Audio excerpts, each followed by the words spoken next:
71 онд анхын байгууллагын босгыг алхаж аймгийн соёлын ордонд дагалдан дуучнаар орж байсан юм аа.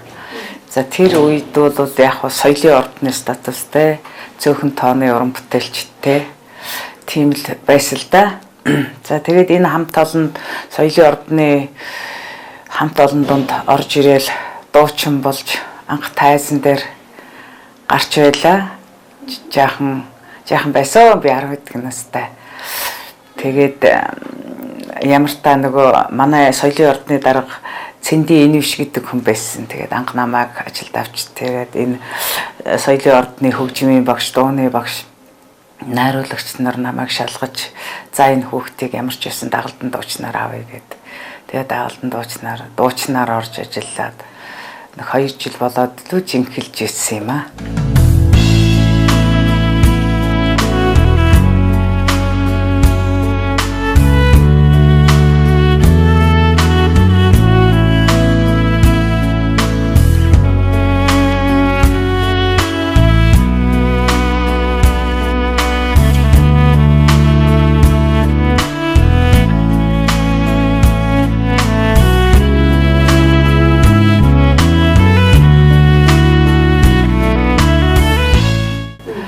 Тэр үед ч яг цөөх уран бүтээлчтэй тэр дундаас цөөхөн дуучинтай байж л дээ. Тэгээд гүйцэтгэх үүрэг ихтэй. Тийм л байсан. Ер нь соёлын ордны жүжигчд гэдэг маань их тал үрийн авьяастай хүмүүс байдаг байлаа л да. Тэгээд хөгжмөө тоглон, дуугаа дуулан, жүжигээ тоглон, бүжиглэн их олон үүргийг гүйцэтгэдэг тийм авьяастай хүмүүс байсан. Намайг орох үед бол одоо л энэ алдартай Алтан говийн унаг дууг, уртын дууг зохиосон банзрагч багш, тэгэл урлагийн авьяас сэтгэлтэн одоо их олон алдартай бүжигнүүдийг дэглэсэн манай ухнаа багш. За тэгээд тал нутгийн дуу манай одоо хүндэтгэлийн дууг зохиосон Жагдал багш байсан. Одоо миний багш Лусны маа багш байсан. За тэгээд манай Лантуугай, Төмөрөө Атаргай, Санжаатуу гээд олон алдартай жүжигчид эд ажиллаж байсан үе юм аа. Тэр үе бол би бас энэ алдартай хүмүүстэй баг хэдхэн жил ч гэсэн хамт ажилласан да. Гэхдээ их сэтгэл таатай байдаг. Тэр хүмүүс ямар сайхан тийм хүний төлөө сэтгэлтэй, тийм их уран бүтээл сэтгэлгээтэй тийм хүмүүс байсан юм аа. Тэгээд тэр хүмүүс намайг надад одоо багш нар минь болж ээж аав юм нь оруулж тэгдгийм одоо ингэх ёстой тий одоо ийм байх ёстой гэдгийг зааж сургаж байсан юм л да. Миний дуул соёлын ордонд дуучин болсон анхны маань багш минь Лусны маа, Долгорын Лусны маа гэдэг хүн байсан. Дараа нь Цэндийн Жагдал алдартай хөгжмийн зохиолч Жагдал бай. Миний багш байсан, дууны багш байсан. Тэгээд Ахмад дуучин Төмөрөө Атаргай энтергээд их олон сайхан хүмүүстэй хамт ажиллаж байлаа. За энэ үед бол манай соёлын ордонд Баян хонгорт ажиллаж исэн одоо театр урлагийн найруулагчийн анги төгссөн их сургууль тэр үед урлагийн сургууль их сургуульд найруулагч нарыг бэлтгэдэг байсан юм байгаа юм л да. Тэр сургуулийг төгссөн Нямын Ёндан Самбуу гэдэг найруулагч яг ирж явах үед таарсан тэр найруулагчтай манай жүжигчд ажиллаж ихсэн. За энэ үе бол энэ үед ямар уран бүтээлд би оролцож ирсэн гэхээр ардын харилцаа дуунуудыг театрчилсан хэлбэрээр жүжигчилсан хэлбэрт оруулж тэр найруулагч тийм ардын харилцаа дууны концерт хийж ирсэн. Тэр бол маш их одоо манай соёлын ордны нэр хүндийг өсгөхөд их одоо түлхэц болсон, их сайхан уран бүтээл болсон. Тэр уран бүтээлээ аваад одоо Холын бригадад бүх аймагуудаар явж тоглож ирсэн. Тэр их сайшаагдж ирсэн. Тийм сайхан уран бүтээл болж ирсэн. За тэгэл их олон жүжиг тавьсан Сонин Думаа гэж их одоо хээ цэвлигийн зохиол Сонин Думаа гэдэг жүжигийг тэр Ёндан Самбуу найруулагч найруулан тавьж ирсэн. Тэр жүжиг бас манай соёлын ордны уран бүтээлийн санд маш их чухал үүрэг гүйцэтгэж байсан. их олон аймагуудаар тоглож явж исэн. Тийм уран бүтээл үү. За тэгэл их олон уран бүтээлийг дурдж болж байна. Тэр Яндан Самбуу найруулагч бол их мундаг одоо агуу сайхан хүн байсан л да. Бид манай соёлын ордонд ирэх үедээ бас дунд насны хүн байсан. За тэгээд их өндөр шаардлагыг тавьдаг жүжигчдийн ур чадварыг дээшлүүлэхэд их одоо нөлөө үзүүлж байсан. Жүжигчтэй ажиллах тий одоо бидний ихтэл одоо тайзан дээр үйлдэл хийх, бие яаж авч явах хүн жүжигчин хүн одоо найруулагчийн өмнө баримлын шавар шиг байх ёстой гэж сарвдаг байсан. Тэгэж уран бүтээлчтэй жүжигчтэй их ганцаарч ажилддаг. Тэг найруулга их сайтай тийм хүн байсан. Их өндөр шаардлагатай. Тэгээд энд намар соёлын ордонд орчоод анхны тоглолтод одоо үсээ хоёр сүлжчихсэн.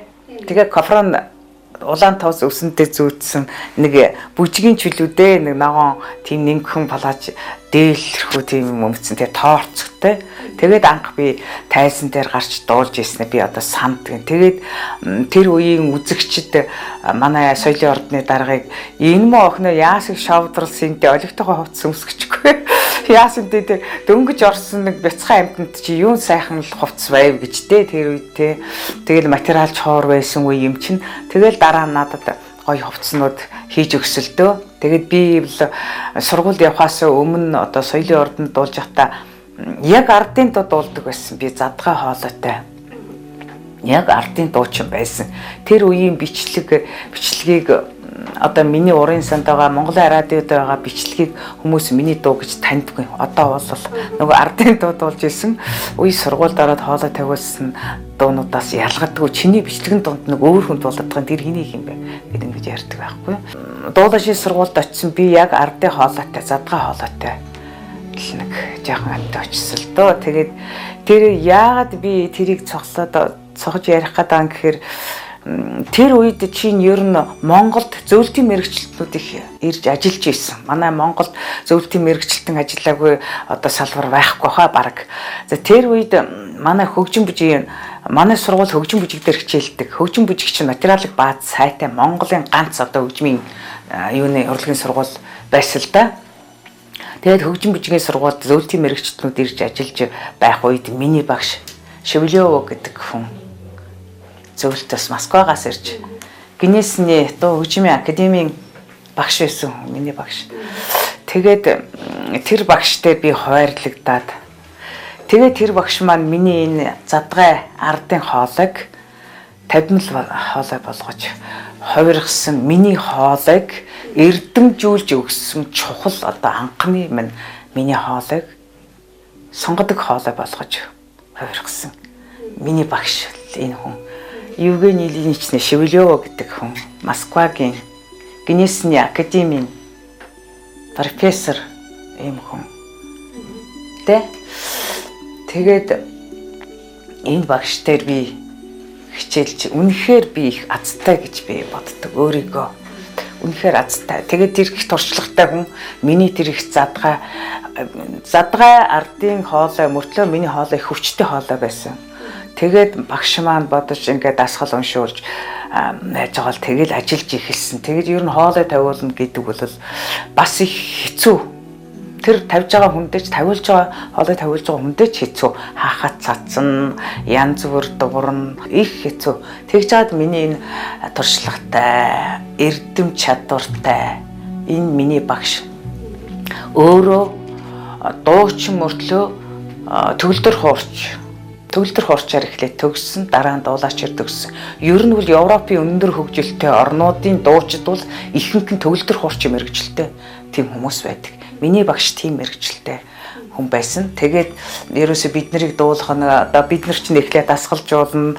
Тэгээд дараа нь уран бүтээл дээр одоо дуун дээр ажиллана. Тэр мэрийг бол тусгай одоо хэрвээ төгөлдөр хуур чи мэрэгжилгүй хүн бол тусгай концерт мессежээр орж ирээд бидний дээгүүг тоглодог. Манай багш бол өөрөө тийм төгөлдөр хуурчийн одоо манай анги тийм төгөлдөр хуурчтай боловч өөрөө шууд л одоо галзтал тоглодог. Тийм өндөр боловсралтай хүн байсан миний багш. Тэгээд бид нарт бас баг зэрэг эхлээд бидний үеийн оюутан Монголын тэр дуулаачийн сургуулийн оюутнууд бол ихэнх үедээ би чи ихэнх үеийн оюутан. Ихэнх үед бол биднэрт Итали хэл нэх орж байгаагүй. Тэгэхэд миний багш биднэрт Итали хэлний анхны мэдгэдэгхүүнийг бас зааж ирсэн юм шүү. Тэгээд одоо тэр үеийн одоо ч гэсэлтэй тэгдэг байх гэж бодож байна. Сонгодог хоолой тавиулсан дойрын дуулаач анги төгсөж байгаа хүмүүс бол их өндөр боловсралтай чадвартай хүмүүс төгсдөг. Миний багшаас эхлээд. За дараа нь бол манай багш тэр үеийн зөвлөлтийн мэрэгчлүүд бол тусгай тодорхой хэмжээний хугацаатай ирдэг байсан. Тэгээд би яг төгсхийн урд талд манай багшийн буцах хугацаа дуусаад сүүлд одоо Болгарт мэрэгжил дэвшлүүлэхээр явахдаа Москвагаар дамжиж явахдаа Шөвлөө багшийнхаа тоглолтын дээр таарч очиж багштай баяр хүргэж багшийнхаа тоглолтыг үзэж байлаа. Москвад Гнесний академийн том концертны зааланд миний багш концерт авалж ирсэн. Яг миний тэр явж явах үед таарч тэгээд багш маань надад их урам хайрлж ирсэн. Тэгээд дараа нь би Монгол Улсын гавьяа шижигчин Цэвэсвэрэн гэдэг хүн 1 жил суралцаад төгссөн. Миний Цэвэсвэрэн багш бол бас их алдартай дуучин, мундаг жүжигчин. Та бүхэн Ардын элч киноны Ариунагийн дүрээр мэднэ. Тунгалаг тамирын Долгор гэдэг дүрээр мэднэ. Ийм алдартай жүжигчин. Учиртай 3 толгойн Нансламад маш олон удаа дуулсан алдартай дуучин. Би ийм мундаг 2 хүн дээр яг одоо сургууль төгсөхдөө сурч төгссөн. За намайг сургууль төгссөний дараа би тэр олон уралдаан сонгодог юмнуудад дуусахад бол энэ Цэвлээ багш маань намайг өдөртөж чиглүүлж тиймд оролцуулж байсан. За би дуулаач болох, дуучин болох хугацаанд ямар хүмүүсээр одоо заалгасан гэдгээ ярихын тулд би Болгарын хөгжмийн дээд Болгарын дуу хөгжмийн академид бас мэргэжил дэвшлүүлсэн. Тэгэхэд Болгарын хөгжмийн академийн профессор Константин Карапетров гэдэг хүн дээр мэргэжил дэвшлүүлсэн. За энэ Шевелёва Цэвэсвэрэн гэдэг хүн, Болгарын хөгжмийн академийн багш Карапетров гэдэг энэ 3 хүн намайг энэ дуучин, сонгодог дуучин болгосон. Энэ 3 хүн миний хоолойг эрдэмжүүлж өгсөн. Миний задгай байсан ардын хоолойг боловсралтай эрдэмтэй одоо юу гэдгийг миний эрдэм хэдий чинээ байгааг би бол мэдэхгүй. За зүгээр энэ тодорхой хэмжээний эрдмийг энэ улсууд надад олгосон. Ийм л учиртай. Би энэ багш нарын энэ 3 багшийнхаа хүчинд энэ сонгодог хоолойтой энэ мэрэгчлийг эзэмшсэн.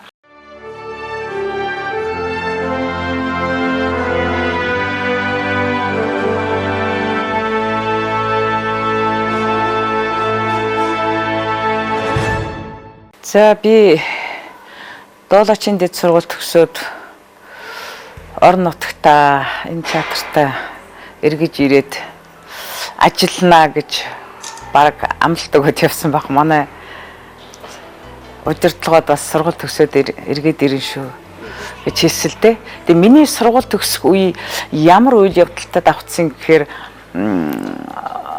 манай аймгийн соёл урлагийн 10 хоног миний сургууль төгсөх яг тэр үед 10 хоног Улаанбаатар хотод соёл урлагийн 10 хоног зохиогдоод тэгээд би тэр 10 хоногийн концертанд дуулах ёстой болсон. Дөнгөж сургуулаа төгсөөд хэдхэн хоноод тэр соёл урлагийн 10 хоногийн нэгдсэн тоглолтод солист одоо дуулж ирсэн. Доцлон дуулагч Наран Туяа.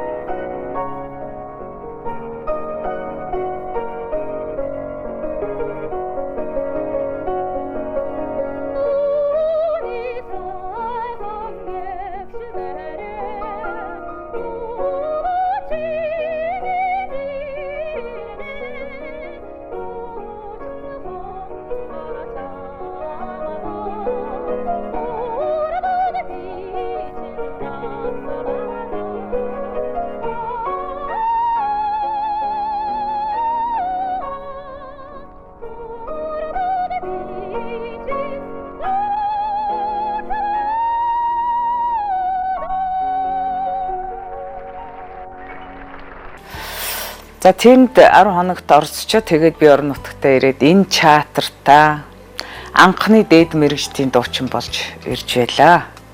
За тэр үед бол манай уран бүтээлчид шивэр авир ярьж эхэлсэлтэй тэр соёл урлагийн 10 хоногийн дараагаар манай аймагт хөгжим драмын театр байгуулагдах юм байна. Тэр яг намайг төгсөөд ирэх үед бол хараахан байгуулагдаагүй байсан үед 79 оны сүүл бол за тэгээд уран бүтээлчид манай аймагт одоо театр байгуулагдах нэ. Соёл урлагийн 10 хоногийн дараа манай соёл урлагийн 10 хоногийн тоглолт маш их амжилттай болж дээд одоо газраас яамнаас одоо дэмжиж манай аймагт одоо театр байгуулагдах болжээ гэж үтсэн юм шиг байгаа юм. Тэгээд манайх театртай болох нэ гэж хоорондоо шивэр авир ярилцаад тийм үе байлаа. Тэгээд намаржин ярьж байгаад л өвөл тийшээ намар нь л одоо тэгж ярилцж байсан чинь өвлөл одоо гинтхэн л одоо театр байгуулагдах боллоо. Ямар уран бүтээлээр театр нээх вэ гэдэг тухай яригдж ирсэн. Тэгээд ингээд уламжилж явахдаа ер нь одоо Монголын анхны сонгодог дойр учиртай 3 толгой дойроор нээхэн зүйтэй гэж манай удирдгууд шийдсэн байлээ. Ингээд учиртай 3 толгой дойроор театраа нээхийн тулд дойрын бэлтгэл ажилд яарвчлан орсон их яарвчлан орсон тэнд хүн болгон сэтгэл зовж хүн болгон баяртай байсан манай уран бүтээлч тэр үед манай аймгийн сум болгоноос аймгийн төвөөс одоо театрын уран бүтээлчдийг авьяастай залуучуудыг шалгаруулж авч тусгай сургалт явуулаад театрынхаа уран бүтээлчдийг бэлтгэж авсан үе. Тэгээд тэр чадвартай авьяастай залуучууд за тэгээд урд нь ажиллаж исэн уран бүтээлчид нийлээд энэ учиртай 3 толгой дойрыг бараг 1 сарын дотор бэлэн болгосон юм. Би одоо тодхон сандгийн тэр үед өдрөөр ажиллах 8 цаг бидэрт бага байсан. Ороо цуглаж бид нар бэлтгэлээ хийдэг байсан. Тэрэнд бол төвөртөж дургүйсэж байсан нэг ихэнч байгаагүй. Бүх хүний сэтгэл санаа шин театртай болох театрын жүжигчд болно гэсэн тийм одоо өндөр сэтгэгдэлтэй тийм идэвхтэй үйл ажиллагаанд донд явагдаж исэн юм аа. Маш эрчимтэй бэлтгэж исэн. Манай үйлдвэрлэл үйлчилгээний ангийнхан бол бидний өмсөх хувцсыг тайс декорацийг бэлтгэж исэн. Тэр үеийг харахад одоо ингээд бодлоор нэг тийм том бүтээн байгуулалт өрнөж байгаа юм шиг надад санагдчихсэн. Бүхэн ажилтай, бүхэн театрын нээлт, бүхэн учиртай 3 толгой дойрт сэтгэл санаа шиг одоо чиглэж гисэн. Тийм үе байсан. Тэгээд ингээд маш богинохон хугацааны дотор учиртай 3 толгой дойрыг бэлтгээд 1980 оны 12 сарын 26-нд манай театр учиртай 3 толгой дойроор нээлттэй хийж байсан. Үнэхээр одоо тод бидний сэтгэл зүрх нь тод дурсагдж үлдсэн.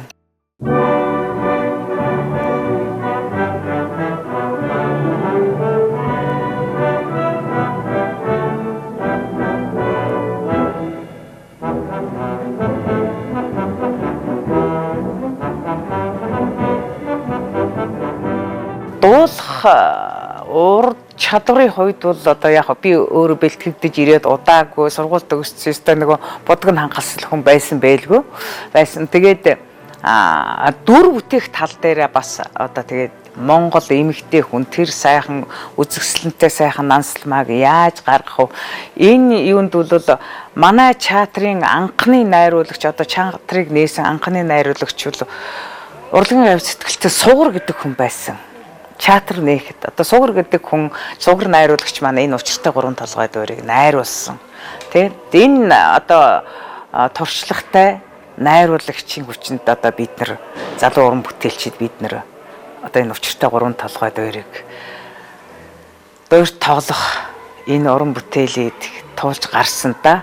За юундд маань одоо манай театрын авьяаслаг жүжигчин Төмөрбаатар дуулсан. Балганд нь гавьяа жижигчин Буян Шитгой дуулсан. Хорлмаад нь гоцлол дуучин Туяа дуулсан. За тэгээд манай найрал дуучид бүжигчид одоо тэр масс сценд нь одоо олонний хэсэгт гарч дуулж байсан. Тийм л үедээ. За тэгээд яг тэр үед дойрын театр одоо яагаад тэгсэн бол би тэр үед залуу байсан болоод мэддэг юм. Одоо ингээд эргээ санахаар тэр энэ хөдөөгийн уран бүтээлчид одоо учиртай 3 толгойг шууд дуулна гэж одоо ер нь ямар байх бол за юмыг яаж мэдэх вэ гэж бодсон юм уу? Дойрын театрын учиртай 3 толгой дуурт дуулдаг 4 гол дүрийн жүжигчид ирсэн юм. Одоо юунданд нь алдартай дуучин Лувсан Дамдангой, Нансалмаад нь миний багш Цэвэл Сүрэнгой, Хорлмаад нь гавьяа жүжигчин Пүрэв Сүрэнгой, Баалганд нь ардын жүжигчин Жаргал Сайхангой энэ 4 ирсэн. За тэгэл чатар хараахан нээгээгүй одоо яг л маргааш нээгдэн гэж яхад бид нарын одоо бэлтгэсэн учиртай 3-ыг прогон маягаар тэр хүмүүс үтсэлдээ соёлын яамны орлогч сайд Борхон Даагуй ирсэн байсан, тэр хүмүүсийг ахалж ирсэн байсан. Тэгээд энэ чатрын жүжигчтэй өөрснөө нээх ёстой юм а гэж тогтсон шиг байна лээ. Тэгээд бид нар анх удаа чатрынхаа нээлтийг энэ чатрын жүжигчтэй өөрснөө нээсэн. Маргааш оройн одоо дуурийн чатраас ирсэн тэр авраг дуучид манай аймгийн үзэгчдэд өөрснийхөө тоглолтыг үзүүлсэн масс эстенц олон хэсэг оркестр манай чатрынхан өөрснөө тоглосон. Ийм л үйл явдал болж манай чатар анх удаа дуур учиртай 3 толгой дуурайар нээлттэй хийсэн төвтэй. За энэс хойш бол тэгэл одоо чатрын уран бүтээлд бүхий л одоо уран бүтээлд тэр үед чинь одоо сургууль төгсөөд ирсэн чи дуулах л ёстой, чи сургууль төгсөөд ирсэн одоо би ч гэсэнтэй одоо нэг ёстой нэг дээд нот юу вэ надаа юу дуулчихвал гэсэн л тийм залуу байсан болохоор баригад чигэл явна дуугаач дуул миний багш нар яаж юу гэж загсан гэхээр за одоо чи төгсөөд хөдөөгийн чатарт очлоо. Чамд симфони оркестр байхгүй, концертмейстер байхгүй, төгөл дурууж авахгүй. За чи тэгээд одоо явуу хамаагүй юу таарснаа дуулаад ингээд одоо доош нь ороод одоо нөгөө мэрэгжил одоо хичнээн 4-5 жил сурсан юмаа одоо үгүй хийвээ. Тийм аюул байж болохгүй шүү гэд над маш их загсан.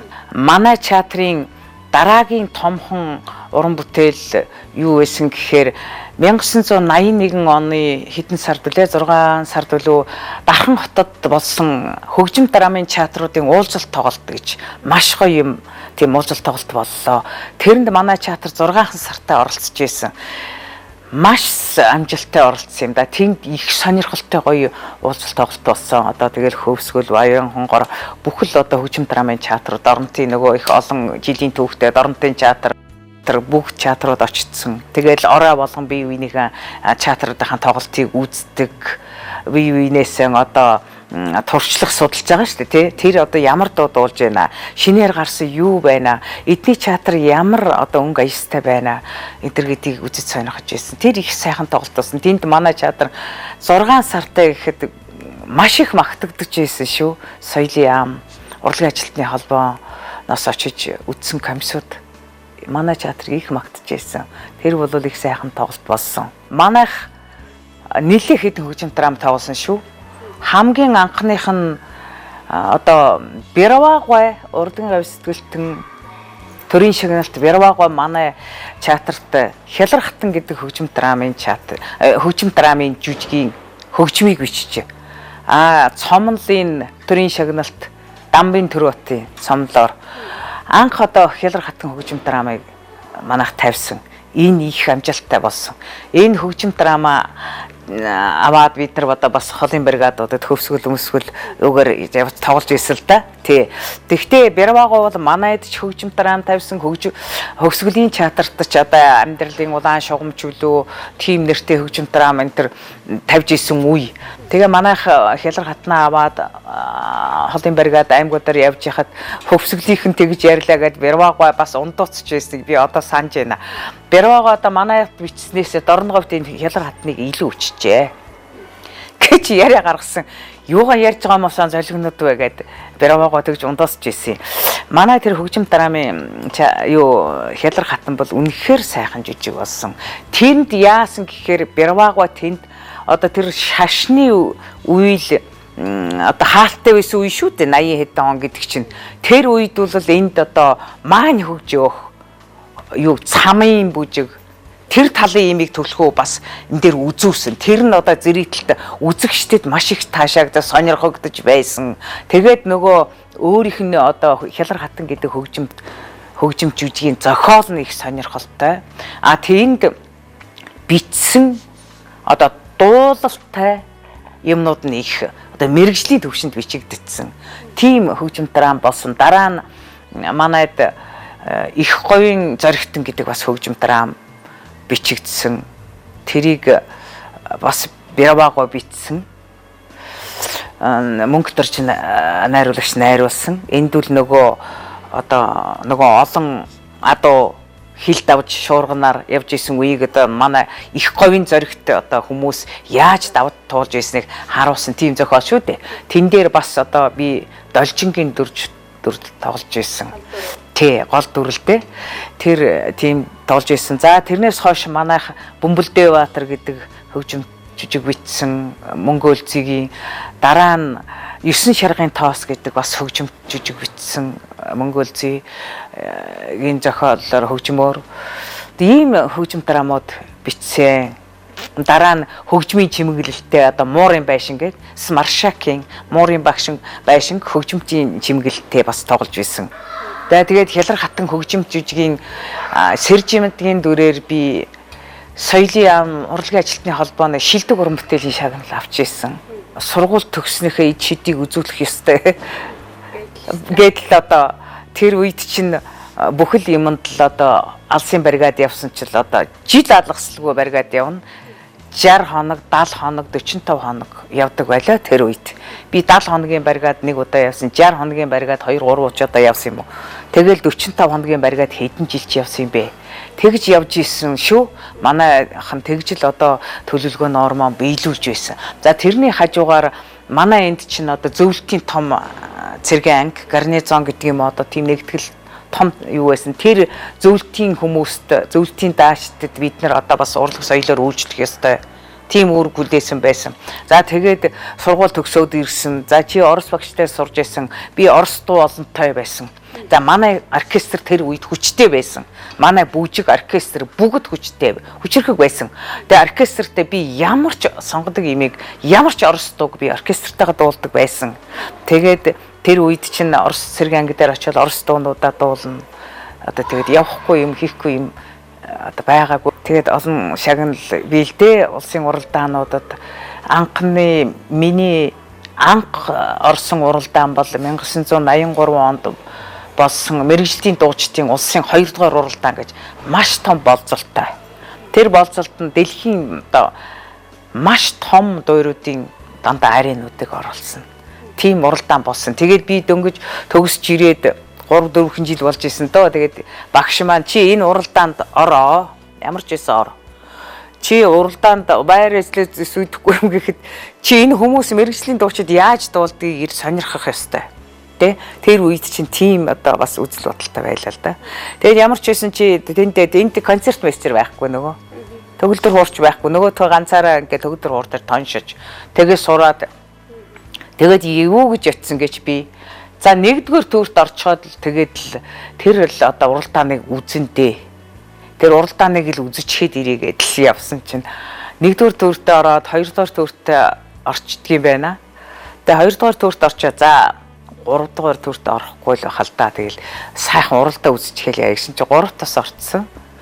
Тэгээд л яг 3 дугаар төртөд ороод би тэр энэ уралдаанд бас дээгүр байр эзэлсэн дэд байр дойрын дуулаачдын төрөл гэж байсан. Тэрэнд нь дэд байр эзэлсэн, дөнгөж сургууль төгсчгөөд удаагүй байсан. Нөгөө бэлтгэж байгаа олон мундаг дуучдыг хараа сүрдчихсэн. Сургууль хийж явахдаа нэг инээдтэй дойрын чатарт одоо тэр уралдаан болж исэн. Тэгээд манай багш шавнараа надаас бас гадна шавнар нь орж ирсэн л да уралдаанд. Тэгээд дойрын чатрын тайсан дээр акустик үзнэ гэж юм болно. Уралдаанд ямар хэмжээнд дуулах ёстой вэ? Тэнд чинь одоо оркестр эхний шатууд нь дандаа төгөлдөр хууртаа явна. Тэгээ ямар хэмжээнд дуулах ёстой вэ? Тайсан дээр заавал үзэх ёстой гэд багш аваачаа тайсан дээр зогсооцсон. Ингээд харсан зэрэгтэл рүү харсан чинь өө тэр нөгөө бол цэргийн ансамблын дойрын чатрын нөгөө мондог том дуучч суучжээ. Тэнд сургууль хийж байгаа бол одоо шинковуудыг л хараа сууж байна. Тэгээд би багштай хэллээ. Багш би ерөөсөө шууд л гараад дуудаад яадаг үзье. Би энэ хүмүүсээс үнэнд би сүрдэж байна айж байна. одоо шууд л дуулчих. Уралдаан дээрээ л дуулчих гэдгсэн чинь. За чи наана байж гөлөөсний саанд байж гэж багш тэгж байна. Тэгсэн чинь хэсэг адсан жисэн дараа л нараа нааша гараад тэр тайсан дээр гараад ир гэж дуудаж байна багш. Гараад очсон чинь нөгөө зэрэглэлт байсан олон том дууч чинь байдгүй эдхэн хүн сууж байна.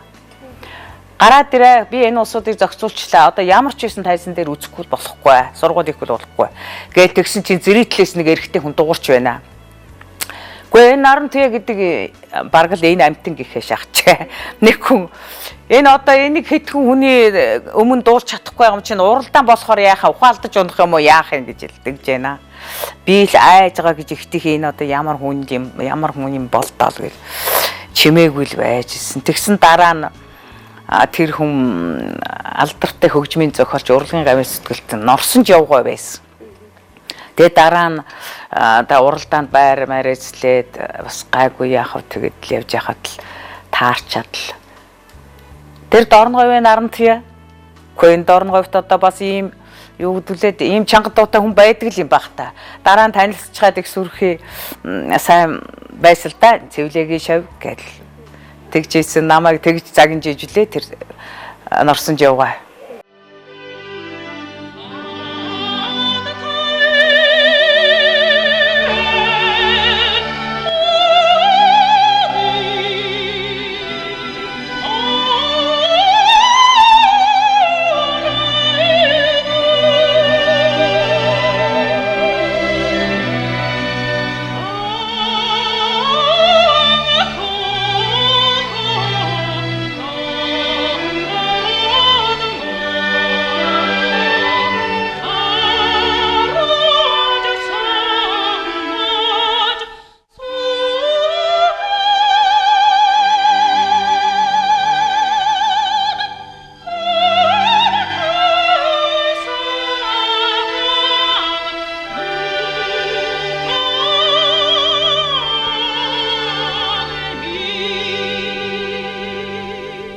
Төрийн концерт нь 3 одоо дуудагдаж дуулж байлаа. Тэр бол энэ мэрэгжил эзэмсний, энэ сайхан мэрэгжил эзэмсний одоо сайхан амт шимт юм да. Би нэг орой тэр улсын баярт өгсөн байсан юм аа. Нэг орой гэртээ очицсонд манайх бас прогонтой байж байгаа л тарсан байсан баг.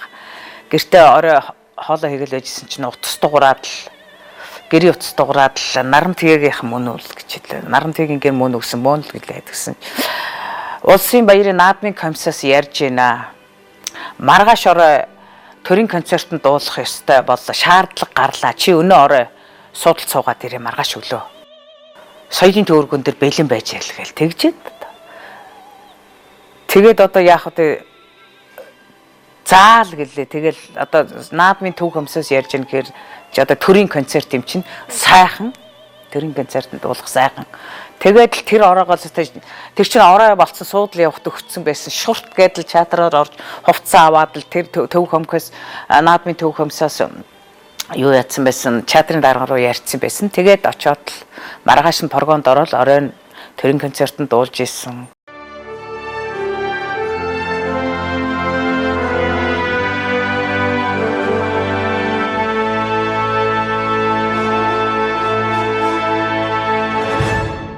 За энэ учиртай 3 толгой дөөрийн шилдэг дүр шалгаруулах улсын уралдаан гэж анх удаа зохиогдож байгаа нэгэж сүртэл одоо их юм боллоо л доо. Тэр үед одоо учиртай 3 толгой дөөрийн хөгжмийг бичсэн Дамдын Сүрэнгой төрийн шинжилт Дамдын Сүрэнгой амьд сэрүүн байлаа. Тэгээ тэр уралдаанд ороод би бас дэд байранд 2 дугаар байранд эзлээд хамгийн азтай нь яасан гэж тэр наадмын одоо тэр уралдааны шагналтнуудын одоо нэгдсэн одоо ерөнхийлөгч зориулж байгаа тоглолтод ерөнхийлөгч зориулсан шагналтнуудын одоо шагнал гардуулах одоо юм бол гала тоглолт юм да. Тэр концертанд одоо намайг нансалмаад болоос би тэрэнд ёстой их баярлдаг. Одоо надад зурганд би анхны ерөнхийлөгч Очир Батгай, ерөнхий сайд Бямсрангуй биднэрт одоо гол дүр дуулсан биднэрт ирж баяр хүргэж байгаа. Тийм зураг одоо надад байдیں۔ Тэр уралдаан анхны уралдаанд би нансалмаагийн дүрээр одоо 2 дугаар байрын шагнал авч байсан. Хөдөөгийн одоо тэгж хөдөөгийн гавьяатуудыг суглуулж одоо дуулуулдаг төвд хэдэн удаач зохиогдсон юм бэ мэдэхгүй. Би олон удаа оролцож байсан. Хөдөө болохоор манай сүүл хийдэн зохиогдсон. Эхний үед Орхон аймагт одоо Эрдэнэ хотод зохиогдсон, Завхан аймагт зохиогдсон. Хөдөөгийн аймагуудад зохиогдож хөдөөгийн хөдөлмөрчид маш их сонирхож үздэг штеп. Хөдөөгийн гавьяатуудын тоглолт хөдөөгийн одод гэд нэрлэлсэн. Энийг одоо урлагийн ажилтны холбоо ухнаа дарга анх санаачилж энэ тоглолтыг зохион байгуулж байсан. Олон удаа хотод тоглосон. За би энэ уралдаанд хошоо гран-при шагналыг хүртэж ирсэн. Энэ бол миний уран бүтээлийн замд бас их тэмдэглэлтэй. Тэмдэглүүлжтэй.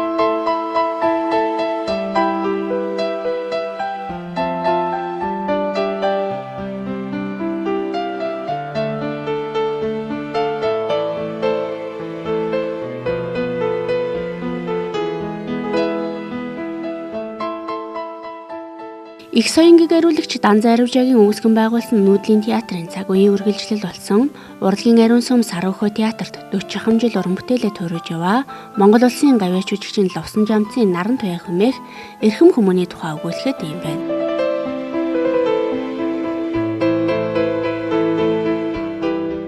Гэлбэрийн хатны Лиза, учиртай гурван толгой Нансалмаа, Чочосаны Чочосон, Жаргалын замын Халиун, Шивэхийн актын Гэрэл, Хялар хатны Сэрж мэтэг гэх зэрэг үндэсний болон сонгодог дүрийн гол дуунуудаар урын сангаа баяжуулан уран бүтээлээр овоглогдсон Монгол улсын гавьяач жүжигчин Наран туяа говь нутгийн уудам дайдад сонгодог урлагийн үрийг тарьсаар явна.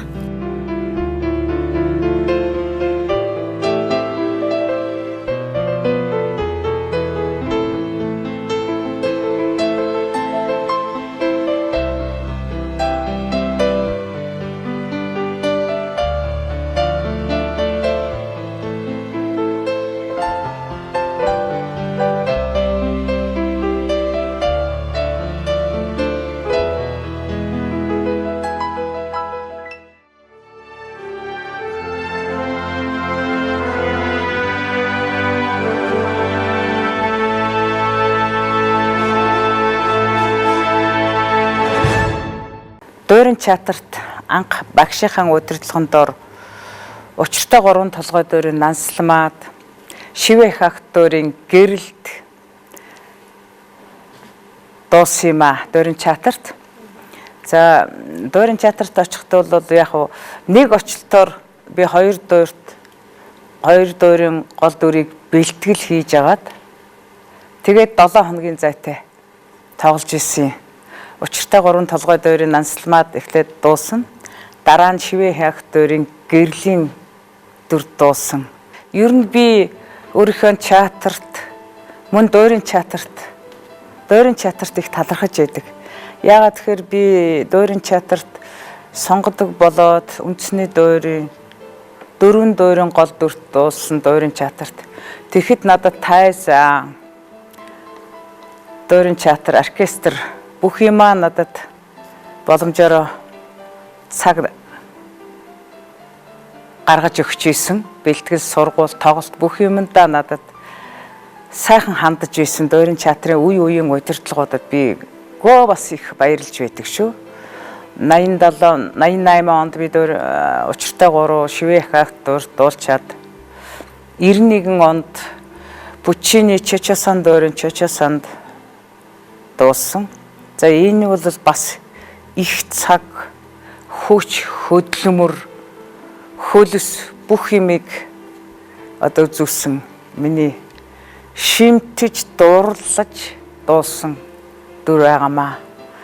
За 2003 онд Чайковскийн Евгений Онегин дуурин Татьяна дуусан. Энэ бол зах зээлийн эхэн үе бүхэл нийгмийн салбаруудад хүнд байсан үе л дээ. Тэгээд энэ урд дуулсан гурван дуурийг бодвол энэ бас надад их хүндрэлтэй, их ачаал ихтэй, бас л их хөлс хүч, хөдөлмөр их гарсан. За яагаад би энэ дууруудад дуулсан юм бэ гэхээр миний багш нар их одоо мундаг агуу хүмүүс байсан л да. Тэр хүмүүс миний хоолойг ингээд эрдэмжүүлээд өгтөө ингэж хэлсэн юм аа. За нараа минь надад ийм сайхан хоолой заяаж гिचхэд зүгээр байгаад байж болдгүй маа. Чи өөрийнхөө хүч хөдлөмөр одоо өөрийнхөө хүч чадал хүрэх юм болгонд л хүчээ үзчих хэвээр юм да. Гэж надад загсан юм аа. Тэгээд багш маань Чочосон Тоско хоёрын алийг бэлтгийдээ чамд гэж хэлсэн. Тэгээд одоо Тоско Чочосон хоёрын Чочосон чамд арай илүү гадна төрхөөрөө ойрхон юм аа. Чосонд л бэлтгэндээ гэж ярьж ирсэн багш минь. Тэр Чочосон яагаад надад ойр гисэн гэхээр Чосон маань өөрөө 15хан настай жаахан амтын юм л да. Өөрийнх нь гол дүр Японы дууч хүүхэн Америкийн усан цэргийн дарагт сэтгэлтэй болчдөг 15хан настай жаахан охины тухай дуулж байгаа дөр. Тэр миний Чочосон дөр дөрвөл тийм дүрлдээ. Тэгээд Чочосоныг сонгож аваад 91 онд дуурин чатарт өсөл тавьсан удирдлагууд нь за чи хідэн дуулмаар байна, хідэн сар дуулмаар байна. Тэр цаг юу гэж чинь би дуурин чатрын уран бүтээл бол бараг хагас бүтэн жилээр төлөвлөгөөд гарцсан байдаг. Тэрэнд оруулахын тулд бол эртнээс ярих шаардлагатай байдаг. Ингээд надад цаг, оркестр, сургууль, удирдаач бүх юмыг зохицуулж өгч исэн миний энэ дөрвөн дүрд дуурин гол дүр дуусахад дуурин чатар үеийн удирдлагуудад надад ийм боломжийг олгож исэн. За тэгээд хамтарт дуулж исэн олон уран бүтээлчид сэтгэлээрээ надад тусалж байсан. Хүний театрын тайзан дээр тоолно гэдэг бол тийм амар даваа биш ээ. Маш их юмыг маш их бас бэрхшээлийг туулж иж энийг даван гардаг юм аа.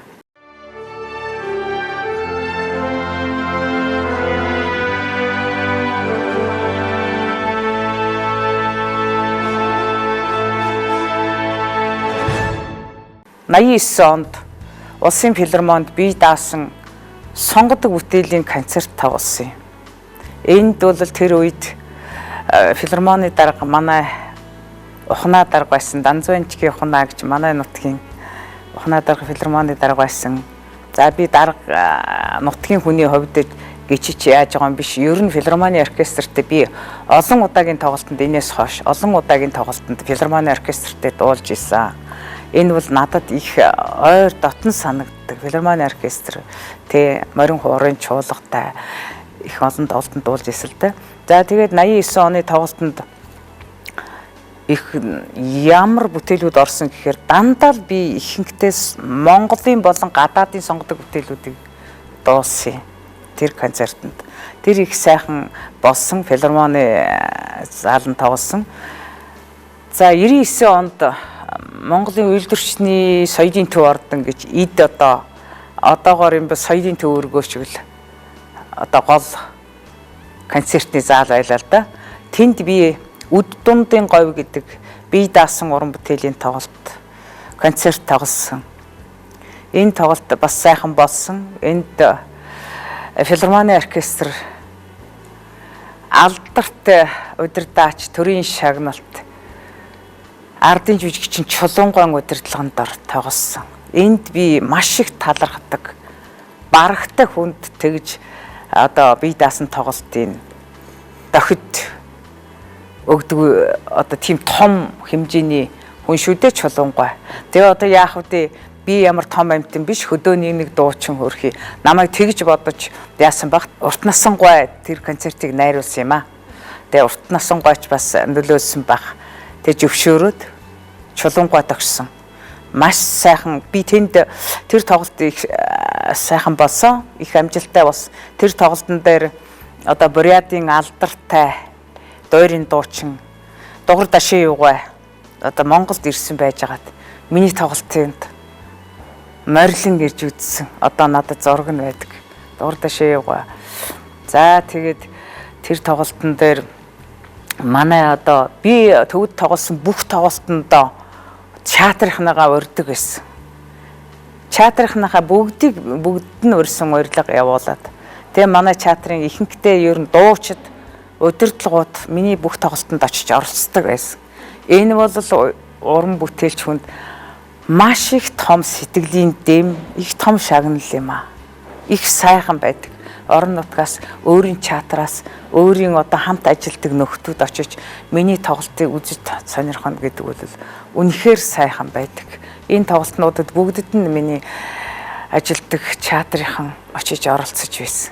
Би энэнд одоо болтол би талархаж байдаг шүү. Уран бүтээлч хүнд бол хамгийн том шагнал нь одоо үзэгчдийн халуун алга ташилт байдгийг бүх уран бүтээлчд хэлдэг л дээ. Уран бүтээл хийхэд одоо тэр төвийн том тайз нь яагаад одоо хатуу нэлийн хүнд байдгүй гэхээр өөрийн тайз бол хизээ ямагт одоо хизээч сургууль ийсэн бэлэн байдаг. А хүний театрын тайз бол тодорхой хэмжээний одоо дандаа би өөрийнхөө театрын тайзан дээр хизээл бол одоо прогон сургуульд бид нар бол одоо дуудлагынхаа дагуу одоо чөлөөтэй сургуулаа байдаг. Дуурин театрын тайз надад хэдийгээр чөлөөтэй цагаа олгодог боловч дандаа одоо тэр прогоныг хийгээд байна гэж байхгүй шүү дээ. Тийм ээ. Одоо тэр чин дандаа өөрийн театрын одоо тогтмол тоглогддог уран бүтээл учраас өөрийн гадны уран бүтээлчд тоглоход нэг юм хоёр удаагийн прогон олддог. Прогоныг хэлж байна. Хөгжмийн нийллэг бол төгөлдөр хууртай нийллэг энэ төр бол өөр л дөө.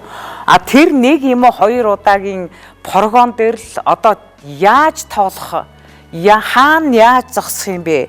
Чочосанд яагаад өөр байсан гэхээр Чочосаны 2 дахь одоо шинчилсэн тавилтанд нь би орж дуусан юм.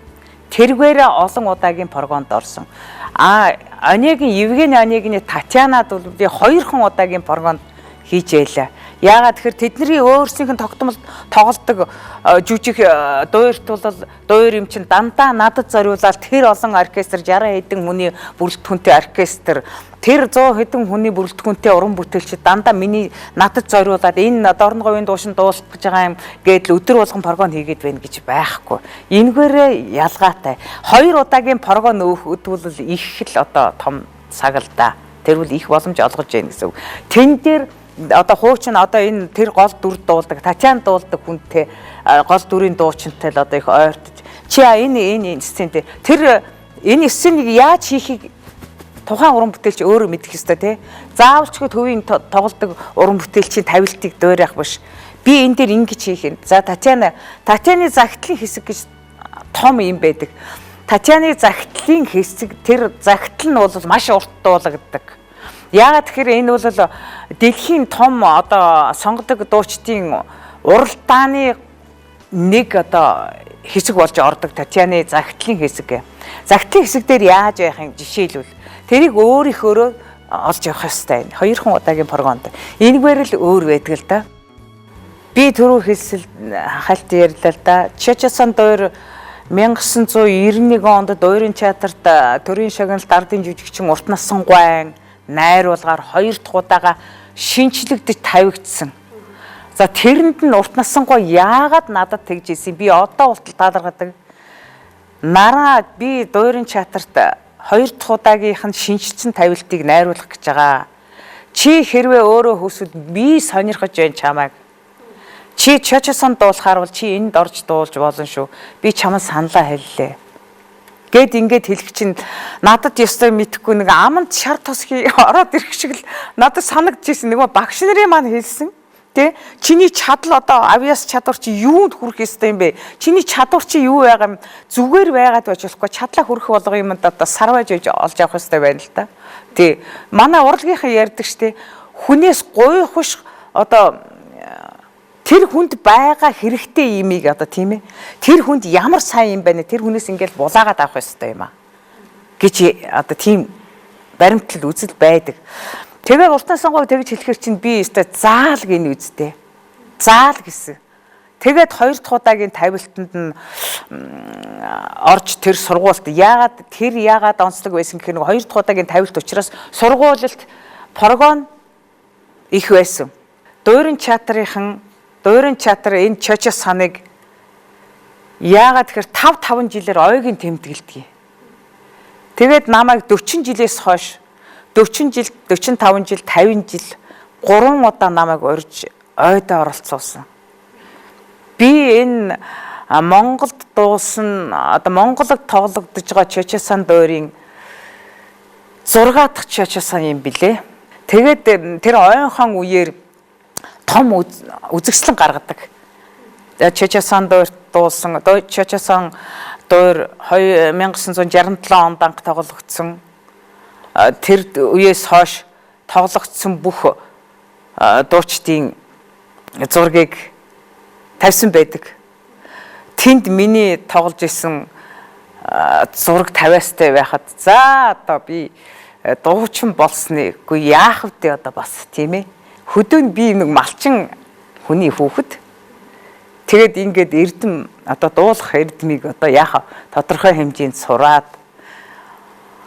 өндөр боловсралтай багш нараар хичээл заалгаад одоо тэгээд яах вэ нэг энэ хэмжээнд бас эрдэг нь овоо штэ гэж би бас тэр үед одоо юу гэдгийг өөрөөрөө одоо зарим том хүн бол өөрөөр бахархаж байсан гэж ярьдаг. Би бол тэр хэмжээний том хүн биш ч гэсэн яах вэ? Овоо штэ бас миний зураг одоо улсын сонгодог урлагийн академик театрт одоо ингээд бас байж идэг. Тэгээ намайг одоо ингээд урьж оролцуулаад байдаг нь. Тэгээ тэр үед би дуурин театрт тэр дууруудын гол дүрт дуулж байхдаа бас ирээдүйд ингэж хурц ирээд ингэж дуулж яах юм ингэж урагдаад байж энэ хэмжээнд очино гэдгийг би бас тэр үед мэдрээгүй юм аа. Залуу байсан ч болоо тэр юм уу? Би энэ хэмжээнд байна гэдгийг бас мэдрээгүй шүү. Тэр үедээ мэдрээгүй юм. Тэгээд сайхан байсан.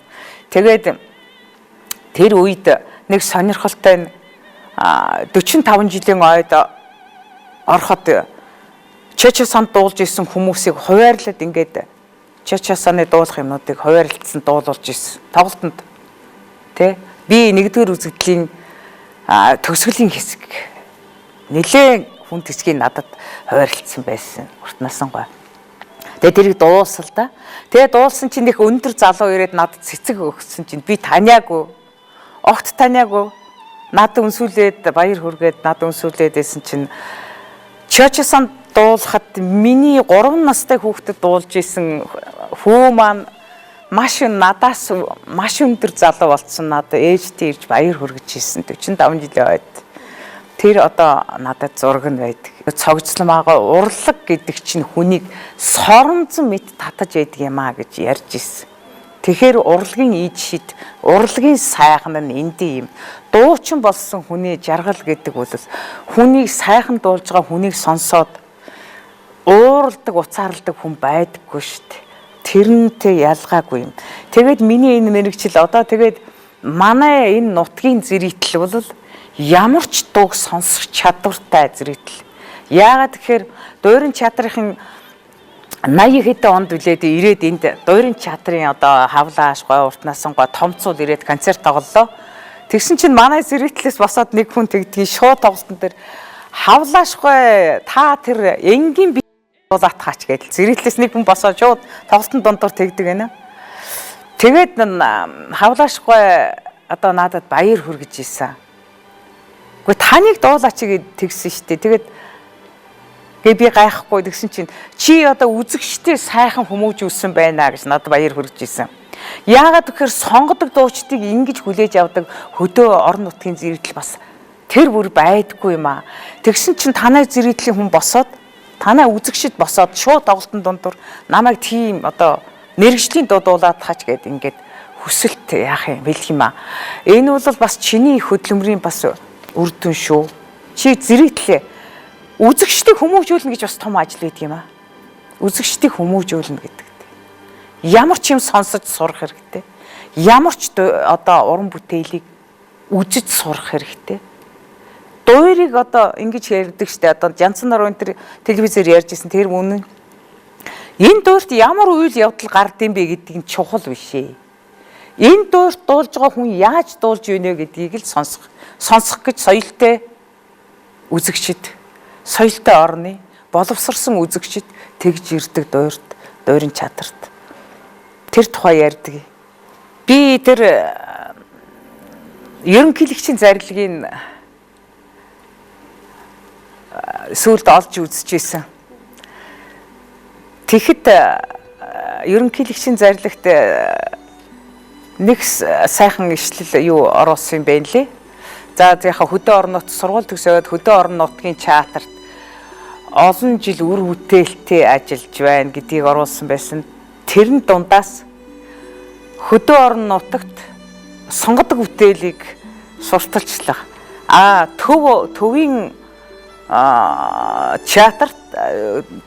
Төвийн чатарт олон сонгодог дуурийн гол дүрийг бүтээсэн гэдгийг дурдсан байсан ерөнхийлөгчийн зарлагт. Тэгээ тийм үзүүлэлтүүдийг харгалзаж үзэж надад Монгол улсын гавьяа шүжигчин гэдэг цолыг олгосон юм билээ. Би ерөнхийлөгчийн зарлагаас тэгж ойлгосон, их баярлсан. Би ямар санагдав? Гавьяа шүжигчин цол тэмдгээр шагнагдчихэ гэдэг мэдээг сонсоод ямар санагдав? Тэр улсын баярд өгсөн манайх тайзан дээр прогон хийж ирсэн. Тэгээд бас мдэггүй байсан л да. Тэгээ прогон хийж ирсэн чинь бүх хүн тайзан дээр гараад ир хурдхан гараад ир гэлдэгсэн. Тэгэд гараад ирсэн чинь найруулагч л дарга болов. Жүжигчдийг бүгдийг байлгаж чагаад за манай наран туяа гавьяа шүжигчин цол авах нэ. Ерөнхийлөгчийн зарлаг гарч байгаа юм байна. Өнөө орой хот явах шаардлагатай гэж ерөнхийлөгчийн хамгаан газараас ярьсан. Аймгаар дамжуулж ярьдсан байх л да бодвол. Тэгээд л манайхан надад баяр хүргээд сайхан байсан. Төрийн одоо өндөр цол шагнал авна гэдэг бол сайхан. Энэ цолонд хүрэхэд би цолоон гавьяа шүжигчин цол авч ирчгээд анхныхаа тоглолтын дээр тэр улсын баярын тоглолт байсан. Би үзэгчтэй баярлсан талархснаа шууд дамжуулсан. Тайзнасаа ажис авсан үзэгчдээ та бүхний хүчээр, та бүхний халуун алга ташилтын хүчинд та бүхэн надад үргэлжийн урам хайрлж байдгаа би тэр эрч хүчээр чинь жигүүрлж явж хагаад ийм одоо шагналыг хүртлээ гэдгээ би үзэгчдээ хэлсэн. За мөн хажуугаар нь би нас ахиж байгаа тэр үед миний ээж одоогод л арай залуу байсан л да. Ээжигээ баярлуулсан да, ах дүү нэрээ баярлуулсан да бас баярлж байсан.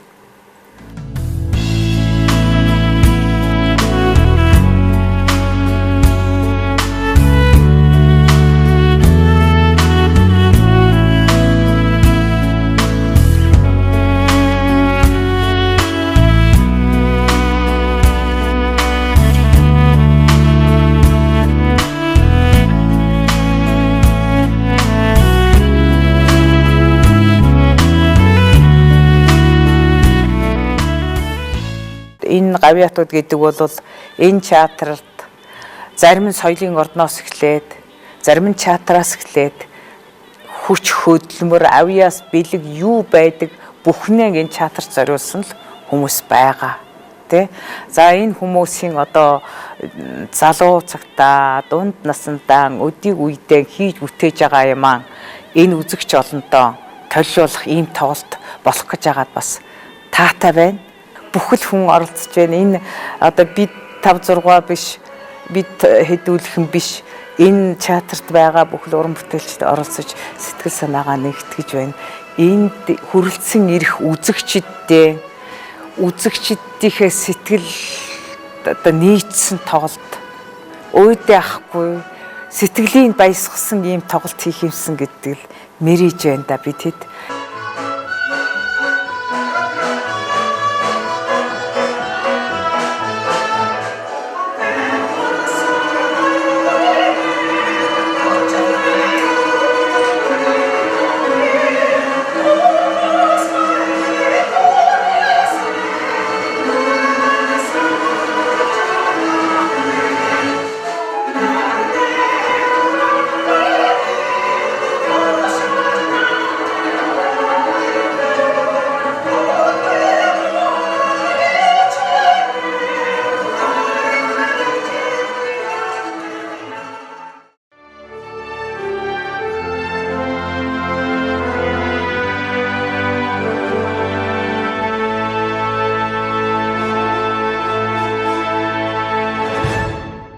нийгэмд ажиллаж явах үед бол одоо нийгмийн тогтолцоо бас өөр байж л дээ.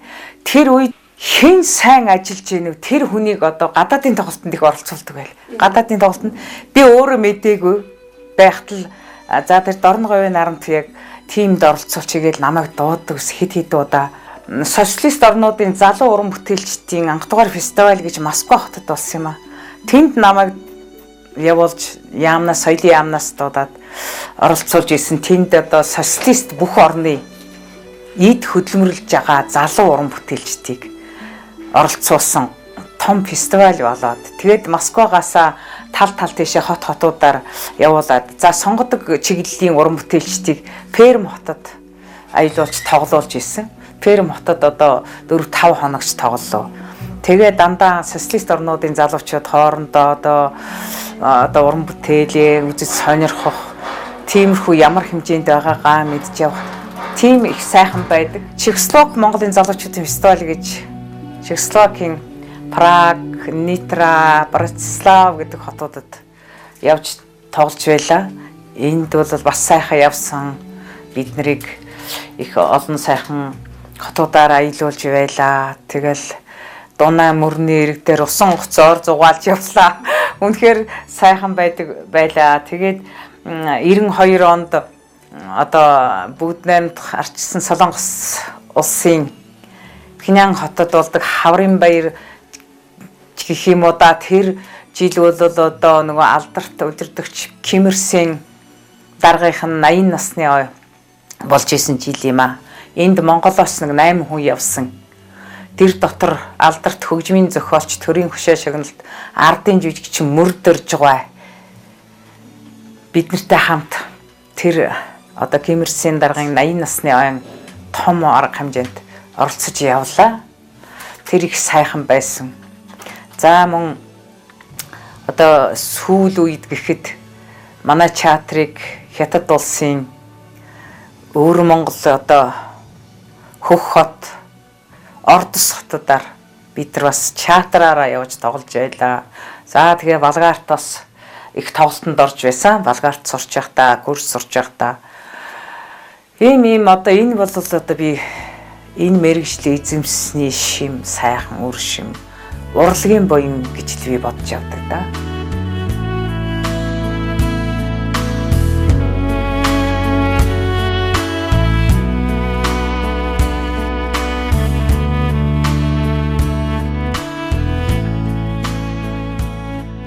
Энэ одоо сургууль төгсөөд ирсэн олон сайхан залуу боловсон хүчнүүдийг хоолыг энэ тоглолтод бэлэн байлгах, формтой байлгах хэмсэн гэж би хичээж байгаа.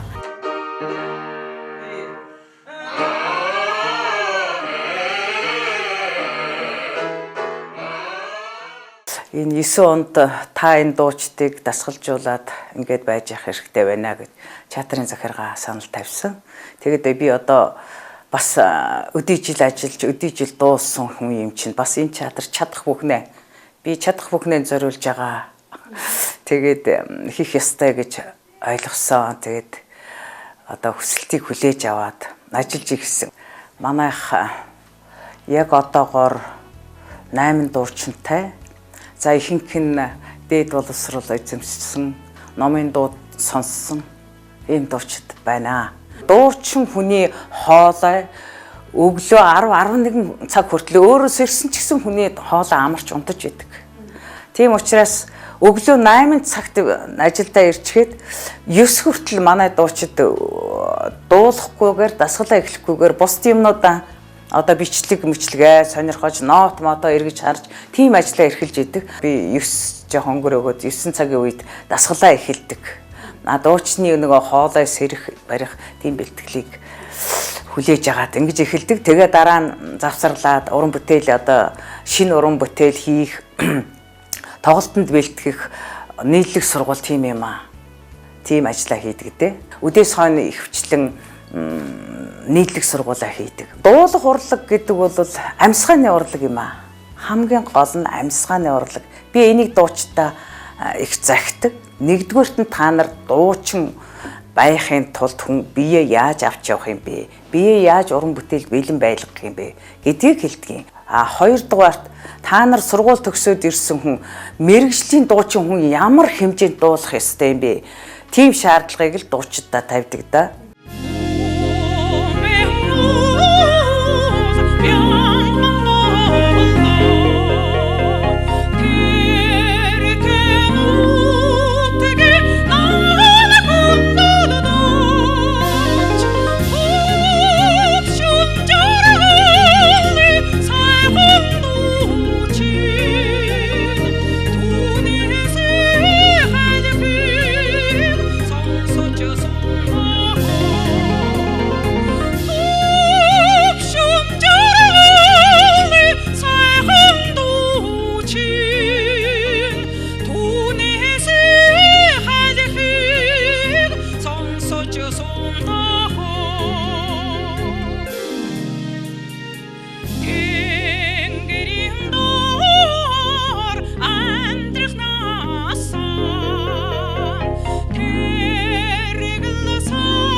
Ер нь дуучин байна гэдэг бол их тийм хувийн зохион байгуулалт сайтай байх хэрэгтэй юм. Тэр мэрэгжлийн дуучдын уралдаанд орно гэдэг чинь мэрэгжлийн тэр том юмнуудыг сургуулж дуулна гэсэн үг л дээ, тийм ээ.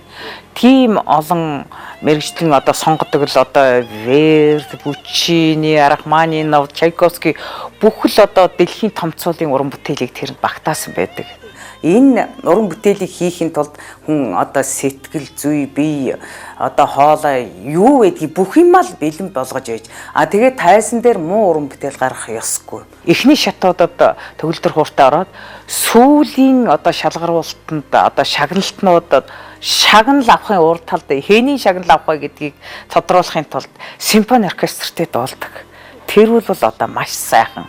Тэр бол одоо уран бүтээлч болсны сонгодог дуучин болсны дээдийн жаргал үнэндээ одоо уралдаан хэцүүлдэ уралдаан хэцүү хүнд их тийм сэтгэлийн одоо юу гэдгийг дарамттай гэх юм уу дарамтыг туулдаг ч гэсэн дараа нь сэтгэлийн их таашаалыг авдаг